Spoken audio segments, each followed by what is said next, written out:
नमस्कार। आप देख रहे हैं बेस्तक का खास शो। इस हफ्ते शेयर बाजार में भयंकर उतार चढ़ाव देखने को मिला। अल्टीमेटली हफ्ते के दौरान तो गिरकर बंद हुए हैं, लेकिन जो मूड माहौल हफ्ते के स्टार्ट में था, हफ्ता खत्म होते होते निचले सिरों से एक रिकवरी भी आ गई। अब बहुत सारी ऐसी घटनाएं हुई जिसका असर स्टॉक मार्केट पे देखने को मिला।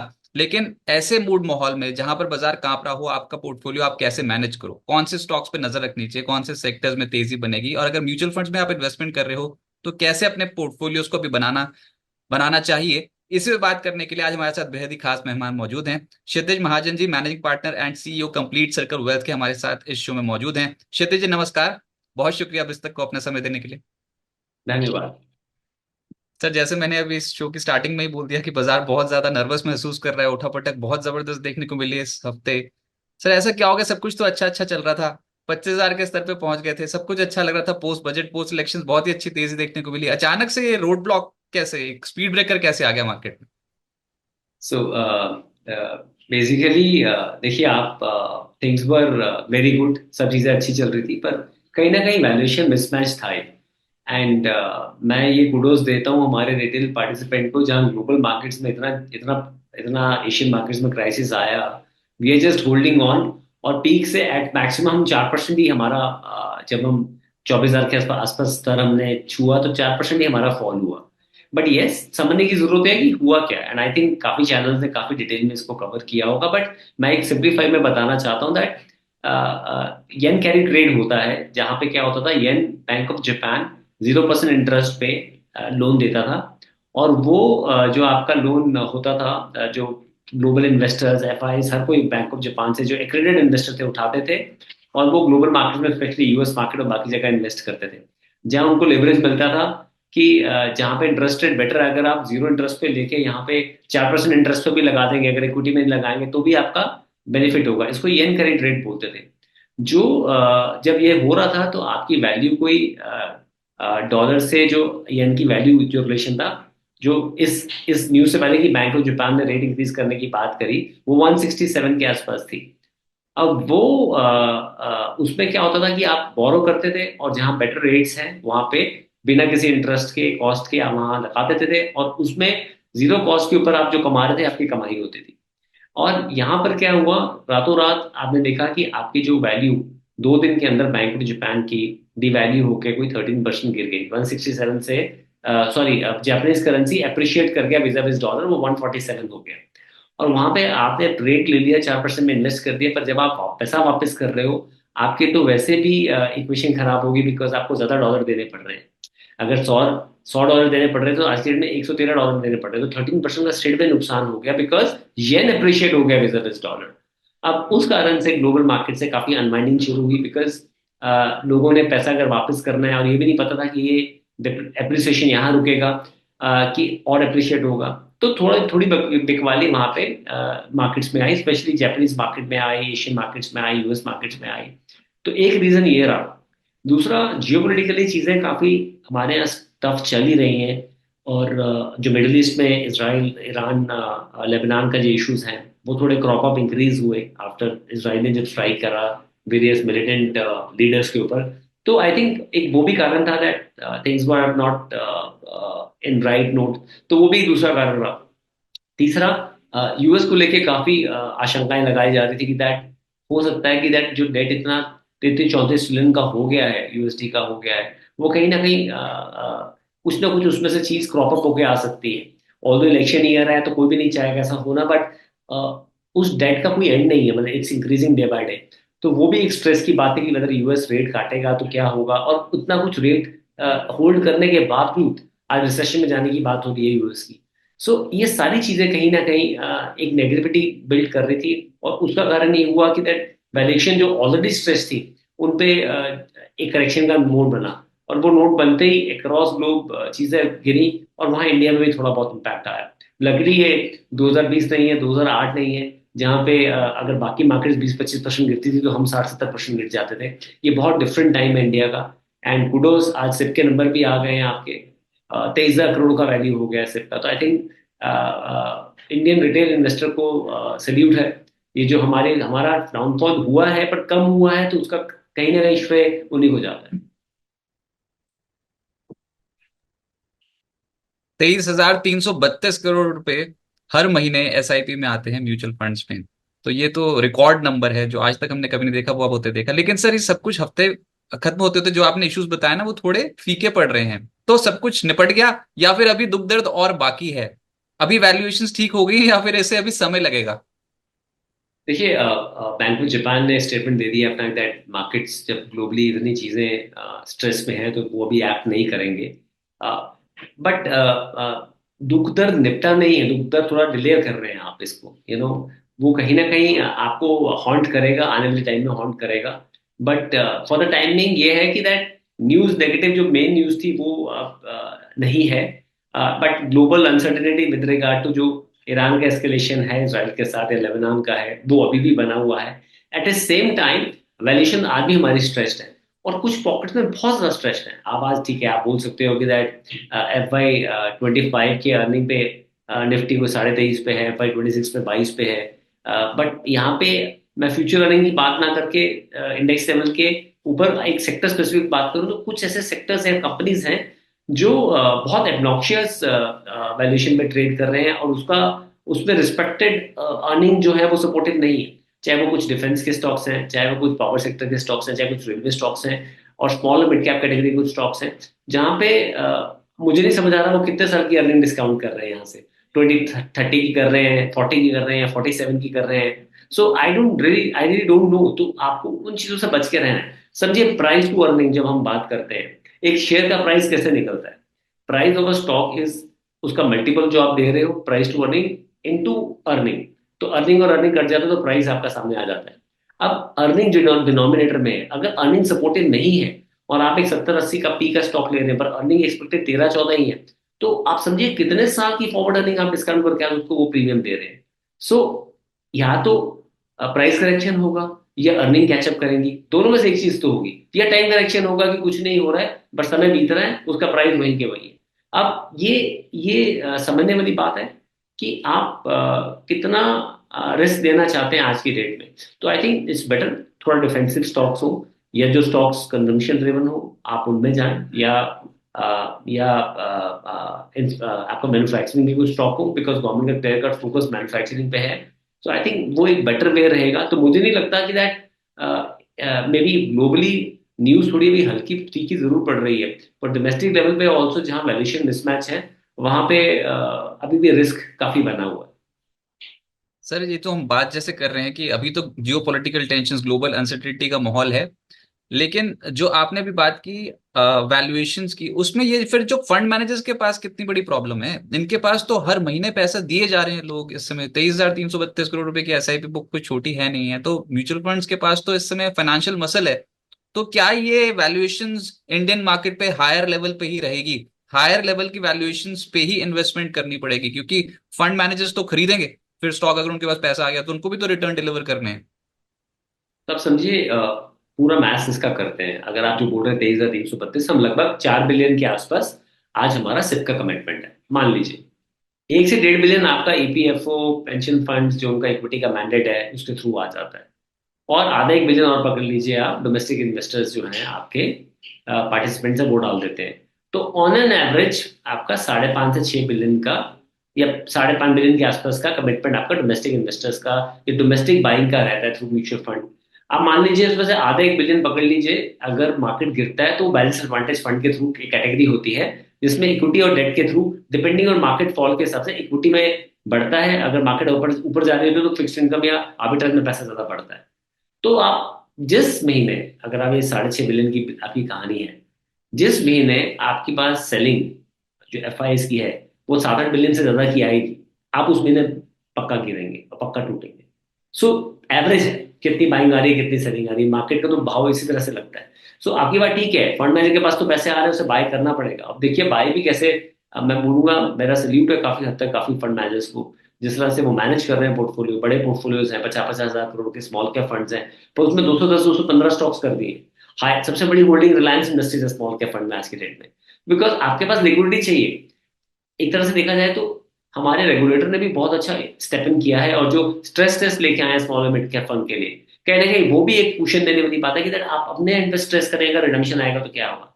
अभी हुआ क्या है कि काफी क्लाइंट्स ने डाउनफॉल या नेगेटिविटी नहीं देखी है, but to some extent maturity थोड़ी सी है मार्केट में, जहां पे जितनी भी इन्वेस्टमेंट हो रही है वो अलाइन हो रही है गोल प्लान के साथ। आप जब भी इन्वेस्टमेंट करते हैं बिना किसी गोल के, तो आपको लगता है मेरा पैसा बन गया तो निकल जाओ, मेरा पैसा नहीं बना तो निकल जाओ। पर जब एक गोल अलाइन होता है कि 5 साल के बाद मेरा, मान लीजिए, एक्स गोल है, 10 साल के बाद मेरा गाड़ी लेने का है, 12 साल के बाद घर लेने का है, 15 के बाद बच्चे की एजुकेशन का है, तो आपको पता है कि आपके पास समय है, और मार्केट का एक करेक्टर है, वो ऊपर नीचे होगी। बट अगर आप समय देंगे तो कंपाउंडिंग आपका रोल प्ले प्ले करेगा ही करेगा। सो मुझे ऐसा नहीं लग रहा है कि मार्केट कोई बहुत रश में है कहीं जाने के लिए। और किसी को भी आज इन्वेस्टमेंट करनी अगर है, तो सही तरीका उसका यही होगा कि वो 12 से 14 हफ्ते या 10 से 12 हफ्ते की एसटीपी करे। बिकॉज ग्लोबली अभी भी बहुत कारण ऐसे हैं जो एक ब्रॉड बेस्ड करेक्शन लेके आ सकते हैं, और वो इग्नोर नहीं किया जा सकता। कल को कहीं पे भी एक छोटी मोटी वॉर अगर हो गई और कुछ इशू आ गया, तो आप देखेंगे कार्ड्स ऑफ जो जितने भी सारे के सारे हैं, पता नहीं चलेगा कि किस तरह से सारी मार्केट जो है आपकी फॉल कर रही है। आई थिंक मैं I don't want to scare people, पर मैं ये कहता हूँ that आज से जो फर्दर एलोकेशन आप करना चाहते हैं, इरिस्पेक्टिव ऑफ आपने पीछे रैली मिस करी या जो इंजॉय करी, आप उसे थोड़ा और स्टैगर्ड करें। अगर आप 8 से 10 हफ्ते कर रहे थे, 12 से 14 हफ्ते करें, वो सही तरीका है। जब कोई बड़े इन्वेस्टर्स कैश पाइल पे बैठना शुरू कर दें तो मार्केट थोड़ा सा उससे भी नर्वस महसूस करता है, और मेरा इशारा वॉरेन बफे की ओर है। उन्होंने एप्पल के स्टॉक बेचे और उन्होंने कैश अपनी बुक्स पे शामिल कर लिया। ये क्या चिंता की बात है, और ये इशारा दे रहा है कि वैल्यूएशंस ओवरस्ट्रेच हैं वर्ल्ड वाइड। आई थिंक दो चीजें हैं इसमें। मैं इनफैक्ट हर साल, अभी तो कोविड के बाद नहीं जा पाया, नहीं तो हर साल मैं वॉरेन बफेट के एजीएम में वहां जाता था। अ, एक तो उन्होंने एप्पल में उन्होंने काफी मल्टीपल अपना बना लिया उस कंपनी में। दूसरा, देर एंटिसिपेटिंग कि मार्केट में बेटर अपॉर्चुनिटी मिलेगी, जब मार्केट फॉल होगी तो हम कैश में बैठ जाते हैं आके। तीसरा, आज उन्होंने यूएस ट्रेजरी जो बाय किया है, अगर यूएस में रेट कट आता है तो वहां पे भी पैसा बहुत बनेगा। देखिए, आप फिक्स इनकम को इग्नोर नहीं कर सकते। फिक्स इनकम में अगर आज उनका 10 ईयर 4% पे है, और 4% पे आप समझिए आपका जो उसका ड्यूरेशन है, हर हर किसी का एक ड्यूरेशन होता है, मॉडिफाइड ड्यूरेशन बोलते हैं उसका, उसका 6.5% के आसपास है। तो अगर 1% रेट कट आया, तो आज आपको यूएस में 1% पे जो मॉडिफाइड रेशियो बताता है, प्राइस सेंसिटिविटी देखता है वो विजिट आपका रेट कट। तो वो उसका बैक क्या होगा प्राइस सेंसिटिविटी का, 1% रेट कट पे आपको 4% जो आपका कूपन है, प्लस 6.5% जो आपका मॉडिफाइड रेशन है, आपको कोई 10.5% के करीब एक साल में आपको प्री टैक्स मिल जाएगा। तो ऐसी अपॉर्चुनिटी जहाँ इक्विटी ऑलरेडी हाई वैल्यूएशन पे है, ऐसी अपॉर्चुनिटी जहाँ यूएस के ऊपर बहुत ज्यादा डेट है, ऐसी अपॉर्चुनिटी जहाँ इलेक्शन राउंड द कॉर्नर है, रेट कट अब हो रहा है, तो आई थिंक वो एक तरह से सेंसिबल कॉल हो सकता है। एंड उन उनके कॉल पे मैं कोई क्वेश्चन मार्क नहीं कर सकता, पर मुझे लगता है एक ये तरीका रहा होगा, बिकॉज ऑलरेडी एप्पल में काफी प्रॉफिट बना लिया है, उन्होंने पोजीशन एग्जिट करी है और अब फिक्सिंग इनकम की तरफ जा रहे हैं। जब यहाँ बेनिफिट होगा और मार्केट में थोड़ा करेक्शन का लेवल होगा, मे बी तब बाइंग करें। सो आई थिंक यस, वो इंडिकेशन हो सकता है कि दैट इतना बड़ा लर्नेड इन्वेस्टर, इतना बड़ा इन्वेस्टर जो है, अगर उसे लग रहा है कि हाँ करेक्शन आ सकता है, but I think nobody knows if you ask me, but हाँ, ये एक इंडिकेशन हो सकता है। तो यहाँ पर क्या बैलेंस पोर्टफोलियो बना के चलना चाहिए अब डेट की तरफ? कुछ ऐसे फंड्स जो लोअर इंटरेस्ट रेट्स में आपको फायदा पहुंचा सके, आप वो बता सकते हैं? क्योंकि अब हो सकता है कि वर्ल्ड वाइड इंटरेस्ट रेट्स घटने का सिलसिला शुरू होता हुआ नजर आए। मेरा मानना यह है कि जो आपका इक्विटी का एलोकेशन है, अगर आपको इक्विटी के फंड्स अगले 3 4 साल तक नहीं चाहिए, तो आप उसमें बने रहें। आपको कुछ करने की जरूरत नहीं है। आपने एसेट लोकेशन जो डिसाइड किया हुआ है इनिशियली, मान लीजिए अगर हमने 70/30 किया और वो आज 80/20 हो गया मार्केट मूवमेंट के कारण, तो या तो आप इसको थोड़ा सा बैलेंस आउट करें, या जो नया एलोकेशन आप कर रहे हैं, जैसे आपने बोला, वो फिक्स इनकम में करें। फिक्स इनकम में आज की डेट में गिल्ड फंड में करें, क्योंकि गिल्ड फंड में कुछ ऐसे गिल्ड फंड हैं जहाँ पे आज की डेट में मॉडिफाइड रेशन आपका 9.5 10% है। और अगर आधा परसेंट रेट कट भी आता है और हमारा 10 ईयर 7% के आसपास है, तो 5% आपको मॉडिफाइड रेशन से मिल जाएगा, कैपिटल एप्रिसिएशन 7% यहाँ मिल जाएगा, 12% प्री टैक्स मिल जाएगा। और वो आएगा ही आएगा अगले एक साल के अंदर। हमारे तो आज 7 क्वार्टर्स हुए, इन्फ्लेशन का कोई इशू नहीं है। So I am saying we are very much plug. RBI की एमपीसी में इस हफ्ते उन्होंने भी यही चीज बोली दैट हमारे यहाँ डोमेस्टिकली चीजें ठीक है। उन्होंने रेट ऑफ ग्रोथ भी 7.3 7.2 7.3 7.1 की बात करी है, एवरेज 7.2 की बात करी है। So things are looking up for India. It is just that कि हम ये जस्ट वेटिंग कि यूएस कब शुरू करता है और कब हम उसको फॉलो करें। अदरवाइज तो आई थिंक आप बिल्कुल सही कह रहे हैं। आज आज मुझे इक्विटी का नहीं पता, बट डेट बहुत वेल प्लेस्ड है, जहाँ पे एक साल में, अगले एक साल में आप अगर ठीक से एलोकेट करें मॉडिफाइड ड्यूरेशन गिल्ड फंड्स में, जहाँ अच्छा मॉडिफाइड ड्यूरेशन हो, वहाँ पे आप 12-13% भी बना सकते हैं। सर अभी मार्केट के पर्सपेक्टिव से जो Q1 रिजल्ट सीजन निकला है, इसके बाद आपको कौन से सेक्टर्स बहुत पसंद आ रहे हैं जिनकी अर्निंग्स भी अच्छी आई है, और अगर गिरावट में वो स्टॉक्स मिलते चले जाएं तो उसमें नियमित रूप से इन्वेस्टमेंट करना स्टार्ट कर दें? One is quarterly result, second is जो गवर्नमेंट का क्लियर कट फोकस है बजट के बाद। आई थिंक मुझे लगता है ऐसा कि आपका एफएमसीजी स्टॉक्स जो हैं, जो कंजम्पशन स्टॉक जो है, स्पेशली जो रूरल कंजम्पशन के ऊपर स्टॉक्स हैं, मार्केट जो है, मैन्युफैक्चरिंग, जैसे मैंने बोला मैन्युफैक्चरिंग जो है, अब आपका सेक्टोरल फंड नहीं रहा है, वो एवरग्रीन फंड हो गया। गवर्नमेंट का क्लियर कट फोकस है 2030 तक हमारा जीडीपी कंट्रीब्यूशन 25% मैन्युफैक्चरिंग से आना चाहिए, तो मैन्युफैक्चरिंग है आपका। फिर आपका banking and financial sector, bank Nifty troll कर रहा है अभी भी आपका, निफ्टी से पिछले 5 साल में चला ही नहीं है जितने भी हैवी वेट्स हैं, तो वो सेक्टर हो सकता है। आपका जितने भी आपके फाइनेंशियल सेक्टर से रिलेटेड स्टॉक्स हैं, जो आपके आरटी एजेंट्स हैं, या फिर जो प्रोसेसिंग एजेंट्स हैं, camps and CDS. So because ये जो हमारा ट्रेंड जो है ऑर्गेनाइज इन्वेस्टिंग का, ये बढ़ रहा है, number of demat accounts, number of mutual fund accounts बढ़ रहे हैं, and these these platform charge their own fees. तो जैसे जैसे इसको बढ़ेगा, आज 55 करोड़ आपके pan card and Aadhaar card से लेंगे, और हार्डली 4.3 करोड़ आपके म्यूचुअल फंड यूनिक होल्डर्स हैं, और कोई 10 करोड़ के आसपास आपके डीमेट अकाउंट होल्डर्स हैं। जब ये नंबर बढ़ेगा आपका, तो आप इन दोनों को तो वैसे भी बेनिफिट मिलेगा मिलेगा। तो ब्रॉडली कुछ डिफरेंट सेक्टर के स्टॉक्स आप ट्रैकर पे डाल सकते हैं। आज वैल्यूएशन उनकी में भी ओवर स्ट्रेस है, पर आने वाले टाइम में लगता है कि that जब भी वैल्यूएशन वैल्यूएशन अच्छी हो, आप उन्हें बाय कर सकते हैं पोर्टफोलियो में। तो ब्रॉडर ये सेक्टर्स हैं जहाँ मुझे लगता है अगर कोई लेना चाहे तो कर सकता है। अलॉन्ग विद मैन्युफैक्चरिंग बहुत बड़ा सेक्टर है, उसमें आपका ऑटोमोबाइल, टेक्सटाइल, डिफेंस, बहुत सब सेक्टर्स आ जाते हैं। तो ये सारे sectors want to do well. एक आपका energy sector will also do well, because clear cut focus of government that clean energy पे काम करना है, एट द सेम टाइम अपनी एग्जिस्टिंग थर्मल एनर्जी पे काम कर रहे हैं, तो काफी कंपनीज हैं। तो जब भी आप कोई सेक्टर आप कुछ बाय करना चाहते हैं, तो पहले जो सेक्टर आप डिफाइन करें, फिर वैल्यूएशन प्लॉट करें कि उस सेक्टर में सबसे ज्यादा बेनिफिट किन किन कंपनीज को होगा, फिर उसका एक ग्रुप बना के उनको बाय करें।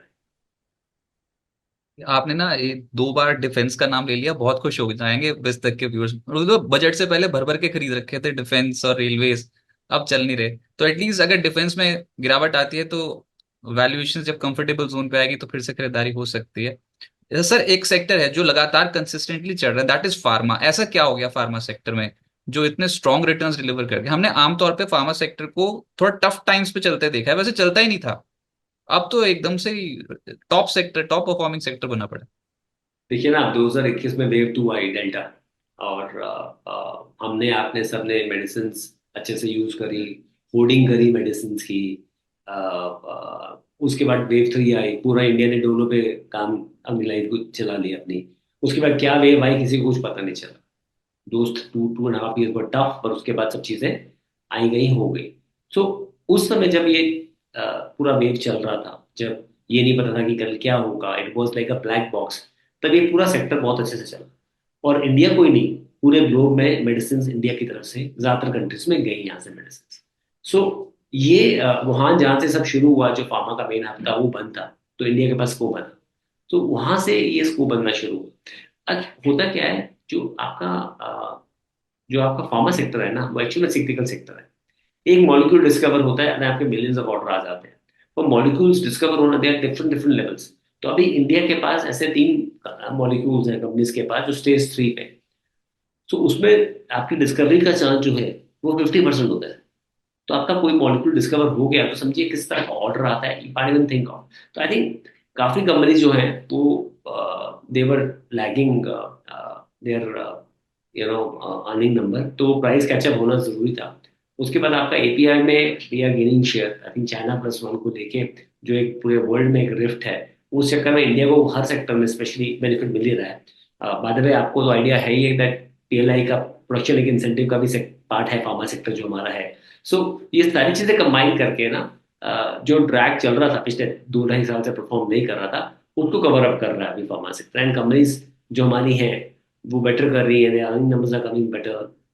कोई ऐसा वैट का कोई मार्गो नहीं लगा है इस समय। यूएस एफडीए का यूज। कोई मार्गो नहीं लगा है। तो I am saying overall things are on a right note for the sector, and that's why movement है। बट ये हमेशा ऐसे ही होगा, ये सिक्लिकल ही चलेगा। अगर अभी चल रहा है तो हो सकता है फिर टाइम फ्रेम आएगा जब ये बिल्कुल लेगाट रहेगा। बट ये एक ट्रू सिक्लिकल सेक्टर की पहचान है, चाहे ये है, ये कमोडिटी है। जब साइकिल आते हैं तभी ये चलते हैं। स्टील साइकिल आप देख लीजिए, गोल्ड का देख लीजिए, तो वो साइकिल के हिसाब से ये चलते हैं। और आप राइट नाउ इनका इनका टाइम है, that's why they are doing well. As I said, these are all points are there जिस कारण से ये सेक्टर इस समय ठीक कर रहा है। Sector specific index funds, sectoral funds, thematic funds ये आए थे सर। ये जो 25,000 का रनअप हमने देखा था ना टिल 25,000, तो एकदम से म्यूचुअल फंड्स ने ये थीमेटिक फंड्स और इंडेक्स फंड्स और सेक्टोरल फंड्स लॉन्च करने शुरू कर दिए थे। डिफेंस फंड्स भी आए, पीएसयू फंड्स भी आए इतने हाई वैल्यूएशंस पे।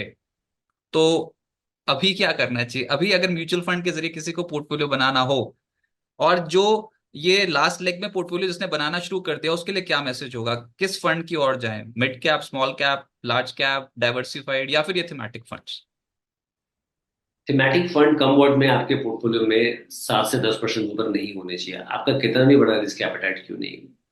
बिकॉज काफी mutual fund houses, I am surprise, of late काफी लेट लेके आ रहे हैं और ये सारे थिंग्स को लेके आ रहे हैं।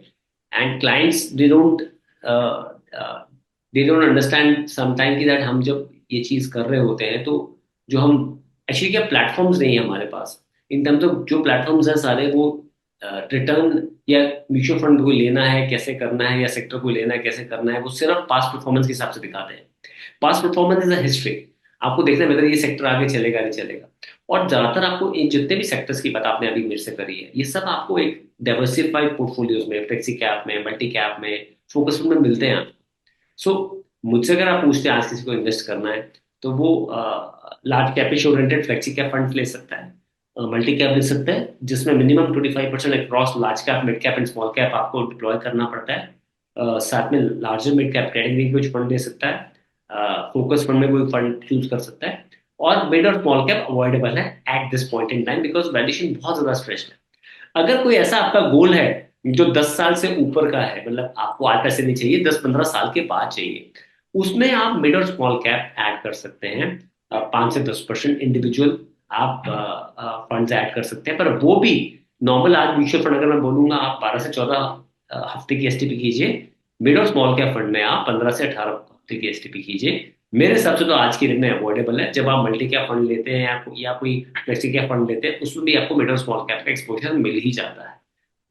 सर ऐसा भी हो सकता है कि म्यूचुअल फंड से आप सिस्टमैटिकली पैसा निकाल भी पाओ। किसी को अगर नियमित निवेश, नियमित पैसा चाहिए, कॉपस कि हर महीने उसको पैसे मिलते रहे, सपोज करो 40,000 50,000 रुपीज पर मंथ, तो क्या म्यूचुअल फंड से निकालने का तरीका भी है? ऐसे इन्वेस्टमेंट भी कर सकते हैं क्या? बिल्कुल। जैसे हम मंथली बेसिस पे इन्वेस्टमेंट करते हैं जिसको सिस्टमैटिक इन्वेस्टमेंट प्लान बोलते हैं, या हम लमसम को स्टैगर करके इन्वेस्ट करते हैं जिसको सिस्टमैटिक ट्रांसफर प्लान बोलते हैं, वैसे ही आप एज ए पेंशन और as a monthly salary, monthly income आप पैसा म्यूचुअल से निकाल भी सकते हैं। इसको सिस्टमैटिक विड्रॉल प्लान बोलते हैं, SWP बोलते हैं, SWP। इस केस में आप डिफाइन कर सकते हैं कि दैट लेट्स से 1 तारीख या 2 तारीख या 3 तारीख को मेरे पास मेरे स्कीम्स में से मुझे मान लीजिए 50,000 रुपये, लाख रुपया हर महीने आता रहे। और वो इतना ब्यूटीफुल टूल है कि जब आप इस तरह का इन्वेस्टमेंट प्लान करते हैं, सो आपका जो रिटर्न आता है वो फीफो की तरह आता है, जो जिसमें आपका प्रिंसिपल भी होता है और आपका एप्रिसिएशन भी होता है। तो जो टैक्स आज की डेट में लॉन्ग टर्म 12.5% है, वो टैक्स सिर्फ आपका इंटरेस्ट पर पे पड़ता है, जो प्रिंसिपल निकल रहा होता है उस पर नहीं पड़ता। और एट द सेम टाइम अगर आप अपने विड्रॉल को 7 से 8% के बीच में रखते हैं साल का, तो आप देखेंगे आपका इक्विटी का पोर्टफोलियो इरिस्पेक्टिव वो पैसा विड्रॉ कर रहे हैं, आप उसके बावजूद आपका पोर्टफोलियो अच्छा कर रहा है, क्योंकि ऑन एन एवरेज आप 12 से 13% से अपने पोर्टफोलियो को अमाउंट कर सकते हैं। अच्छा, यानी पोर्टफोलियो को आप ऐसे पड़े रहने दो तो उसको 10 20 साल पड़े रहने दो, या फिर उसको धीरे धीरे करके बढ़ाते चले जाओ और एक विड्रॉल भी लेते चले जाओ। कॉपस अगर आपका एक बन जाए, उसमें से विड्रॉल लेते चले जाओ, और बाकी का प्रिंसिपल आप वहीं पर ही छोड़ दो, तो वो ग्रो होता चला जाता है म्यूचुअल फंड में। बिल्कुल ग्रो होता और है। और आपको पैसा भी नियमित रूप से मिलता चला जाता है। ये तो बहुत ही बढ़िया मेथड है। बिल्कुल मिलता जाता है, और वो टैक्स एफिशिएंट भी है। मैं बता रहा हूँ, मान लीजिए आपने 10,000 रुपये, 1 लाख रुपए लगाए, और 2 साल के बाद आपने कहा कि ठीक है मैं 10,000 रुपये निकालना शुरू करता हूँ, तो 1 लाख की वैल्यू होगी 2 लाख, मान लीजिए। एक सिचुएशन में 2 लाख होगी, 5 साल के बाद 2 लाख होगी मान लीजिए। तो जब आपने पैसे निकाले 10,000 कर महीने के, तो 5,000 प्रिंसिपल निकला, 5,000 आपका एप्रिसिएशन निकला, तो टैक्स पे एप्रिसिएशन में लगा, तो प्रिंसिपल पे मिल लगा। तो जब आप, जैसे आप अपनी सक्सेशन प्लानिंग में गोल्ड प्रॉपर्टीज देके जाते हैं, तो ये भी एक सक्सेशन प्लानिंग का टूल है। आप नेक्स्ट जनरेशन को आप ये पोर्टफोलियो देके जा सकते हैं, जो अपने आप में इतना हैंडी है, कि इतना लिक्विड है, कि जब आप चाहे से निकाल भी सकते हैं। तो I think you can enjoy the benefit of mutual fund और stocks before retirement and after retirement. तो इससे अच्छा ब्यूटीफुल टूल नहीं हो सकता। मतलब अगर 20 25 30 लाख रुपए 50 लाख रुपए इकट्ठे कर लिए तो सारा निकालने के बारे में मत सोचो, धीरे धीरे करके हर महीने निकालने के बारे में सोचो, तो आप देखोगे 50 लाख का कॉपस बढ़ता चला जाएगा और आपको नियमित आय भी आनी शुरू हो जाएगी। बहुत ही बिल्कुल। जबरदस्त टूल है, बहुत ही अच्छा टूल। लेकिन इसके लिए कॉपस बनाना जरूरी है सर। आपने तो करोड़ों कमवा दिए हैं बहुत सारे इन्वेस्टर्स के, हमारे पुस्तक व्यूअर्स के लिए, जो न्यू इन्वेस्टर है उसके लिए, अगर किसी को 10 15 साल में 1 करोड़ रुपए जोड़ने हो तो क्या गुरु मंत्र देंगे, किस तरीके से अप्रोच करना चाहिए सिस्टमैटिकली? मैं एक ही चीज बोलूंगा, शॉर्टकट मत दीजिए। कंपाउंडिंग जो है ना, वो एक बहुत ब्यूटीफुल टूल है। आप कंपाउंडिंग का बस फॉर्मूला समझिए, future value is equal to present value, bracket open, 1 + r bracket close raise to power t। R है at what rate you will compound, जो प्लस हो रहा है 1 के साथ, पर टी है पावर पे, कितने टाइम तक रख रहे हो। तो जितना आप समय देंगे ना, उतना आपको मजा आएगा। रूल ऑफ 15 मैं आपको बोलता हूँ, जो हमारे नए इन्वेस्टर्स हैं, नए यंगस्टर्स हैं, उन सबके लिए बोलता हूँ। रूल ऑफ 15 कहता है, अगर आप 15,000 की राशि हर महीने लगाते हैं, 15% के लिए लगाते हैं, 15 साल तक लगाते हैं, तो आपके पास 1 करोड़ की राशि इकट्ठी होती है। 15,000, 15 ईयर्स, 15%, 15, 15, 15। और आपने पैसे, कुल पैसे कितने लगाए, 15,000 रुपये महीना, 1,80,000 साल का, 18 लाख 10 साल का, प्लस 9 लाख 5 साल के, और 27 लाख रुपए लगाए, और 1 करोड़ की राशि मिल गई। यही 15,000 की जगह 30,000 हो गए तो 2 लाख, 2 करोड़ की राशि मिल गई। 15,000 की जगह 1.5 लाख हो गए तो 10 करोड़ की राशि मिल गई। कंपाउंडिंग जितना आप समय देंगे ना, आपको लगेगा कि ये क्या हो गया। मान लीजिए 15% से कंपाउंड नहीं कर रहे हैं, 12% से कंपाउंड कर रहे हैं। आपने आज 1 लाख रुपए लगाया, 1 लाख की वैल्यू 12%, जो थंब रूल ऑफ कंपाउंडिंग होता है वो 72 होता है। मतलब वो बताता है कितने टाइम में पैसा डबल होगा, जब इस रेट पे ग्रो करेगा। तो 12 टका पे अगर ग्रो कर रहे हो, 72/12, 72/12, 6 साल में आपका पैसा डबल। तो 1 लाख की वैल्यू हो गई 2 लाख 6 साल में। अब वही 2 लाख की वैल्यू 4 लाख हो जाएगी 12 साल में, सेम कॉन्सेप्ट। वही 4 लाख की वैल्यू 8 लाख हो जाएगी 18 साल में, और 16 लाख हो जाएगी आपकी 24 साल में। बट 30 साल में वो 32 लाख होगी। तो आप, अगर आप 20 साल के हैं और आपने 1 लाख रुपए डाल दिए, तो 50 साल में वो 1 लाख की जगह आपको 32 लाख मिलेंगे। आपको एक चीज बताता हूँ, 11 ऐसे म्यूचुअल फंड हैं जिन्होंने 100 गुना से ऊपर रिटर्न दिए। पर एक म्यूचुअल फंड है, रिलायंस ग्रोथ होता था, इसका नाम है निप्पॉन ग्रोथ फंड। उसकी नैब आज की डेट में 4,110 उसके आसपास है। तो उसने 410 गुना रिटर्न दिए, 410 टाइम, 410 टाइम्स। सो आपको ये नहीं सोचना है, पर वो दिया 27 28 साल में। बट अगर आप सोच रहे हैं कि जो हमने पास्ट में देखा है 3 4 साल में, आज पैसा लगाया कल डबल हो गया, ये सब कहानियों में होता है। क्योंकि जो लोग बताते नहीं है ना, उनका डबल हुआ भी हो, तो देर आर मेनी स्टोरी जहाँ पे पैसा नहीं भी बना। तो ये जो पिछले 3 4 साल को बिल्कुल भी एज ए ग्राउंड नहीं मानना चाहिए, बिल्कुल भी एज ए एग्जाम्पल नहीं मानना चाहिए। इक्विटी मार्केट ऐसा नहीं चलता है। इक्विटी मार्केट बहुत चिल्लाता है, इक्विटी मार्केट बहुत पेशेंस टेस्ट करता है, बट इक्विटी मार्केट आपका पैसा बना के जाता है। सर क्षितिज जी बहुत शुक्रिया, बहुत कुछ सीखने को मिला आपसे आज, और आपके एक्सपीरियंसेस जो आपने शेयर किए हैं और जो चीजें आपने बताई, उम्मीद करते हैं कि बिस्तक व्यूअर्स को उन उससे फायदा होगा। बहुत बहुत शुक्रिया हमारे साथ जुड़े रहने के लिए, थैंक यू सर। बिस्तक आपके लिए लाया है प्रीमियम मेंबरशिप प्रोग्राम, जहां आपको मिलेंगे कई सारे फायदे, जिनमें मार्केट न्यूज़लेटर, लाइव चैट पर आपके सवालों के सबसे पहले जवाब, मार्केट आउटलुक, वीकेंड पर मार्केट स्कैन, एंकर्स के साथ चैट और भी बहुत कुछ। इस प्रीमियम सब्सक्रिप्शन में 3 तरह के प्लान्स हैं, सिल्वर, गोल्ड और प्लैटिनम, जिनकी शुरुआत मात्र 159 रुपए महीने से होती है। इससे जुड़ना भी बेहद आसान है। बिस्तक के YouTube चैनल पर जाएं, ज्वाइन बटन पर क्लिक करें और अपना प्लान सिलेक्ट करें। बस बन गए आप हमारे प्रीमियम मेंबर।